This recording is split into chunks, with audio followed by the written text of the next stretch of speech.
YouTube চ্যানেলের নাম পরিবর্তন করলে কি প্রবলেম হতে পারে চ্যানেলের?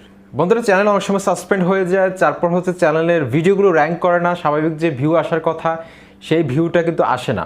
এমনকি চ্যানেলটি সার্চ করলে খুঁজে পাওয়া যায় না, চ্যানেলটি সাসপেন্ড হয়ে যেতে পারে। সুতরাং এই কথাগুলো কিন্তু আমাদেরকে অবশ্যই মাথায় রাখতে হবে। আজকের ভিডিওতে কিন্তু আমি এগুলো আলোচনা করব। ইউটিউব চ্যানেলের নাম বারবার চেঞ্জ করলে কি সমস্যা হতে পারে একটা চ্যানেলে। বন্ধুরা, আপনাদের সাথে রয়েছি আমি তানিম খান। চ্যানেলটি এক্ষুনি সাবস্ক্রাইব করে দিন, সাথে বেল আইকনে ক্লিক করে ঘন্টা বাজিয়ে দিন পরবর্তী ভিডিও সবার আগে পাওয়ার জন্য। বন্ধুরা, ইউটিউব চ্যানেলের নাম যদি আপনি বারবার চেঞ্জ করেন, এক্ষেত্রে কিন্তু আপনার চ্যানেলের যে র্যাঙ্কিংটা আছে সেটা কিন্তু কমে যাবে।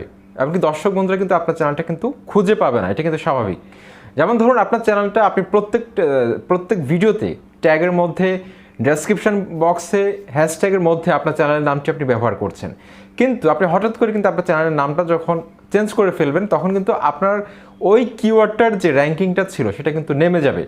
আপনার ভিডিওগুলো কিন্তু নতুনভাবে যখন আপলোড করবেন, তখন কিন্তু ওই যে ট্যাগের যে র্যাঙ্কিংটা ছিল ওই কিওয়ার্ডের, আপনার ট্যাগটা কিন্তু আপনার চ্যানেলের নামে যে ট্যাগটা আপনি ব্যবহার করতেন সেটা কিন্তু একটা কিওয়ার্ড হয়ে গেছে, এমনকি সার্চেবল কিওয়ার্ড হয়ে গেছে। কারণ এই কিওয়ার্ড লিখে অনেক মানুষ কিন্তু সার্চ করছে, আপনার চ্যানেলটা দেখতেছে আপনার চ্যানেলের কী অবস্থা।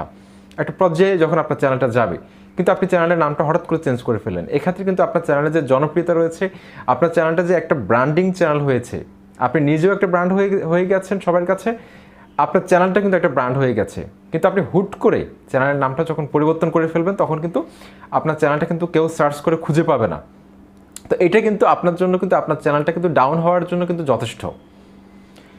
তো এই কাজটা ভুলও করা যাবে না। আপনার চ্যানেল অনেকে আছে যে 1 লক্ষ সাবস্ক্রাইবার যখন হয়ে যায়, তখন কিন্তু ইউটিউব থেকে কিন্তু ভেরিফাইড করে দেওয়া হয়, চ্যানেলটিকে ভেরিফাইড বেজ দেওয়া হয়। তখন আপনি যদি চ্যানেলের নামটা পরিবর্তন করে ফেলেন, সেক্ষেত্রে কিন্তু আপনার চ্যানেলের যে ভেরিফাইড ব্যাচটি আছে সেটা কিন্তু উঠে যাবে। তখন কিন্তু আপনি ইউটিউবের সাপোর্ট টিমের সাথে কথা বলে হয়তো আপনার ব্যাচটা কিন্তু ফিরে পেতেও পারেন, নাও পেতে পারেন। ঠিক আছে? সুতরাং 1 লক্ষ সাবস্ক্রাইবার হয়ে যাওয়ার পর আপনার চ্যানেলটা কিন্তু ভেরিফাইড হয়ে যায়। সুতরাং একটা ভেরিফাইড চ্যানেলে আপনি কখনো নাম চেঞ্জ করতে যাবেন না।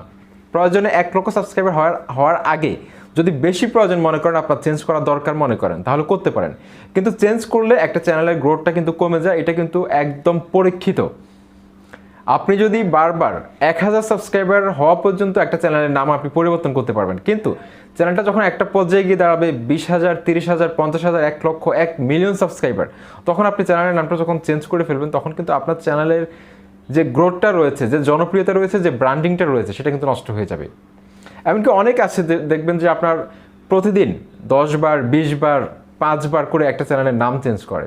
তো ইউটিউবের অ্যালগোরিদম হয়তো বুঝে যাচ্ছে যে আপনি হয়তো স্প্যামিং করছেন। ইউটিউব অ্যালগোরিদম ভাবতেছে যে এটা হয়তো রোবটিং কোনো সিস্টেমে স্প্যামিং করা হচ্ছে, বারবার কেন একটা চ্যানেলে এতবার নাম কেন চেঞ্জ করা হচ্ছে একদিনে। সেক্ষেত্রে আপনার চ্যানেলটি কিন্তু সাসপেন্ড করে দিতে পারে। সাসপিশিয়াস অ্যাক্টিভিটিসের জন্য আপনার চ্যানেলটি কিন্তু ইউটিউব সাসপেন্ড করে দিতে পারে। সুতরাং চ্যানেলের নাম বারবার চেঞ্জ করা কোনো দরকার নেই। এটা কিন্তু চ্যানেল র্যাঙ্কিংয়ের সমস্যা হতে পারে, এমনকি অ্যাভারেজ যে ভিউ রয়েছে সেটা কিন্তু ড্রপ করবে।